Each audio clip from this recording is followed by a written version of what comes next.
రాజ్యాంగాన్ని అవమానిస్తుండని రాజ్యాంగం పోయి వంపుడు, దమ్ముంటే పాదయాత్రకు రావాలని బూట్లు గిఫ్ట్ వంపుడు, రైతుల తిప్పలు చూస్తలేరని ఎండిన పంటలు ఆటోలేసి వంపుడు, బాయ్ బాయ్ చెప్పుకుంటా సూట్ కేసు వంపుడు. తెలంగాణలో ఇట్లా ఎన్నో చేసింది షర్మిలక్క. అయితే పార్టీని కాంగ్రెస్లో కలిపేసినాక ఆంధ్రాకు పోయి అధ్యక్షురాలై ఎంపీగా నిలబడ్డది. చూద్దాం పాండి మరి ప్రచారం ఎట్లా నడుస్తుందో. ఆంధ్రాల షర్మిలక్క ప్రచారమే గమ్మతున్నదబ్బా. హగో చిన్నగా రేడియో తీస్తుంది. మోడీ గారి మన్ కీ బాత్, ఆంధ్ర రాష్ట్రుల మన్ కీ బాత్ కూడా ఒకసారి మోడీ గారి చెవున పడితే బాగుంటుంది. ప్రత్యేక హోదా ఏమైంది? పోలవరం ప్రాజెక్టుకు జాతీయ హోదా ఏది?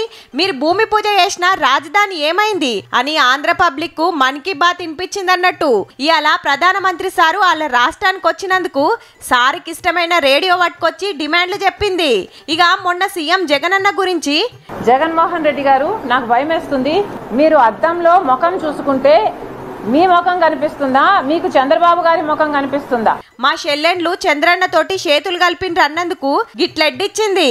అందరి లెక్క మైకుల ముంగట మాట్లాడితే జాలదని ఏ ముచ్చట మాట్లాడితే అది పట్టుకొస్తుందన్నట్టు ఏపీ పిసిసి అధ్యక్షురాలు షర్మిల మేడం కడప జిల్లాకెళ్లి ఎంపీగా పోటీ చేస్తుంది.